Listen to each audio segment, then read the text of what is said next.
होता है दिल्ली विश्वविद्यालय छात्र संघ के अध्यक्ष का? जो मन चाहो वो करा सकते हो। ये लड़का उठवा लो। नहीं नहीं आप यूनिवर्सिटी के दूसरे वाइस चांसलर होते हैं और वो ताकत ऐसी होती है कि जो यूनिवर्सिटी का वाइस चांसलर अपॉइंट होके आता है ना, उसको भी आप हिला सकते हैं।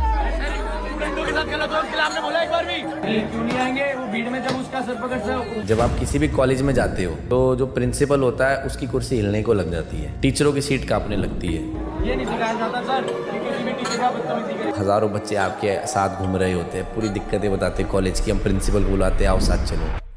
दिल्ली यूनिवर्सिटी के चुनाव में इतनी गाड़ी, ट्रैक्टर, जेसीबी, ये सब कहाँ से तंत्र आता है? तो पढ़ने लिखने वाले छात्र हैं, इतना पैसा कहाँ से छाप लेते हैं सब? ये कोई इतनी बड़ी बात नहीं है। अगर ये गाड़ी घोड़े का चुनाव होता तो मैं 100 हेलीकॉप्टर से प्रचार करता हुआ दिखता आपको। देश का लड़का अगर ये सवाल पूछे आपसे कि दिल्ली यूनिवर्सिटी के अध्यक्ष होने के बावजूद भी जंतर मंतर पर जो प्रोटेस्ट था, वहाँ पर आप लोग क्यों नहीं गए? पीसफुल प्रोटेस्ट के नाम पे पत्थरबाजी हो रही है, पीसफुल प्रोटेस्ट के नाम पे गाली गलौज हो रही है,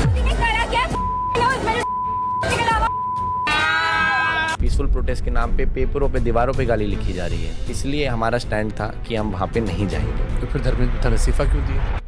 आप लोग बीजेपी के खिलाफ प्रोटेस्ट किए? हमने सबसे पहला प्रोटेस्ट करा था पूरे इंडिया में, एनटीए के दफ्तर के बाहर। धर्मेंद्र प्रधान को उन्होंने ओडिशा में उस दौर में जो कांग्रेस की, उसके खिलाफ प्रोटेस्ट किया था और उनको भी खूब लाठी पड़ी। लाठीचार्ज नहीं करना चाहिए था। लाठी खाए हुआ पुलिस की? कई बार मेरे साथ वालों के कितने फोन टूटे। सबसे पुलिस कहाँ मारती है लाठी?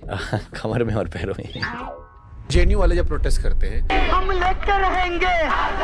मेरा नाम उमर खालिद जरूर है लेकिन I am not a terrorist. BJP की विचारधारा वाले अक्सर ये कहते हैं, देश के टैक्स से पढ़ रहे हो, 10 रुपए महीने की फीस में वो लोग वहाँ पे हॉस्टल में रहते हैं, लोगों को मिसगाइड करते हो, देशद्रोही काम करते हो। अगर आप नेशनलिस्ट सोच रखते हो तो आप 100% स्टूडेंट पॉलिटिक्स में उतरो। JNU is one of the best intellectual university in India, but कुछ ऐसे इकोसिस्टम के लोग हैं जो उस सिस्टम को खराब करना चाहते हैं।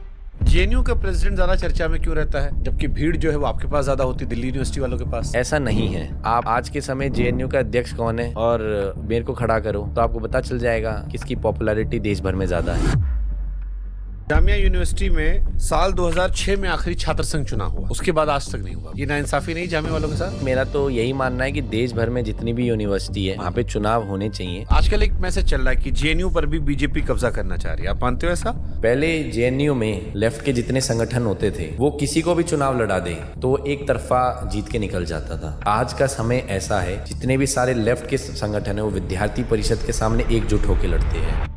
क्या क्या डिमांड आती है अनहोनी कि हमको ये दे दो, हम ये वोट दे देंगे तुमको? मेरा एक साथी है, उसने मेरे को बोला कि भैया मैं आपके शक्ति प्रदर्शन में अकेला 800 बच्चे लेके आ सकता हूँ। बोला भैया मैं ले आया तो मेरे को क्या दोगे? मतलब तू अपने मुंह से तो बोल, तेरे को क्या चाहिए? कह रहा भैया मेरे को थाईलैंड की ट्रिप चाहिए।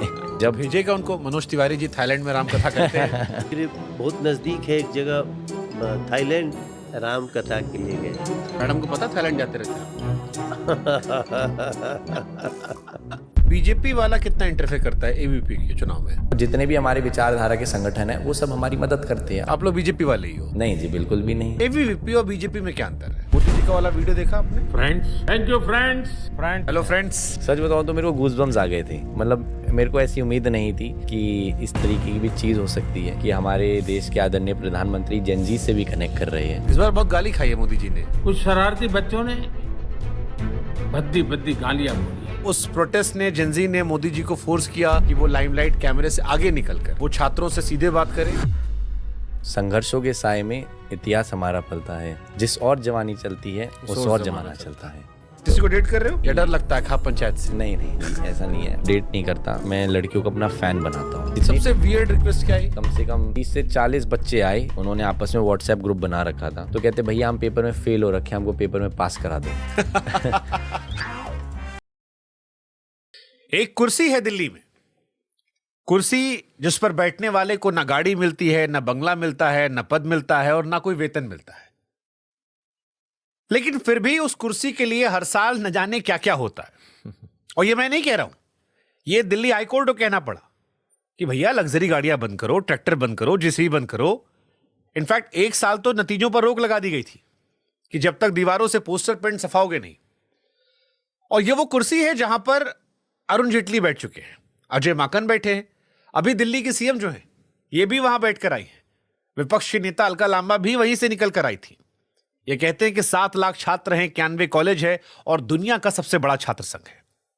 और आज उस कुर्सी पर एक लड़का बैठा है जिसकी उम्र इतनी भी नहीं है कि वो देश में सांसदई के चुनाव लड़ सके, लेकिन 91 लाख, याद करें 7 लाख लड़के उसके नीचे। बहादुरगढ़ के गांव से आने वाला, दादा पहलवान, खाप के मुखिया, घर में कुश्ती लड़ते, लड़का फुटबॉल चुना, एक बार पर्चा भरा, टिकट नहीं मिला, नाम वापस लिया और अगली बार बम्पर जीत।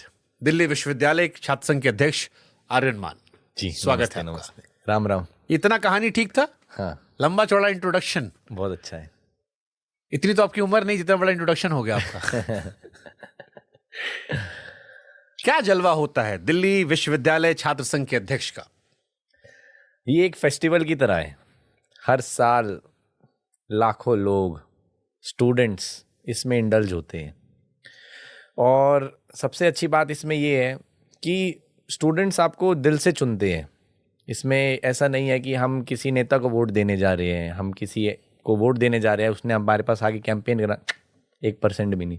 इसमें स्पष्ट एक ही बात है कि स्टूडेंट ये सोचता है कि मेरा बड़ा भाई चुनाव लड़ रहा है। बड़े भाई के साथ साथ वो ये भी सोचता है कि मैं ऐसे इंसान को आगे वोट देने जा रहा हूँ जो मेरे को रिप्रेजेंट करेगा। मेरे को कोई भी दिक्कत आएगी तो मेरा भाई वहाँ खड़ा रहेगा। जैसे युवाओं में होता है कि किसी का भी किसी मंत्री से लिंक हो तो सीधा कहता है, अरे भाई मैं तेरा काम करके दिखाता हूँ। तो यहाँ पे वो डबल है कि कोई भी स्टूडेंट आता है, मेरे से मिल के जाता है तो कहता है कि रुक मैं तेरा काम कराता हूँ। एक दिन में कितनी मिस कॉल आती है?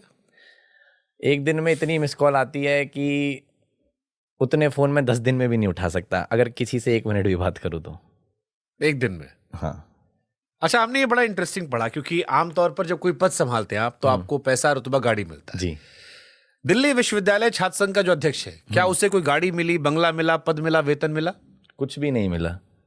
फिर इतना जलवा, इतना मार पिटाई क्यों है?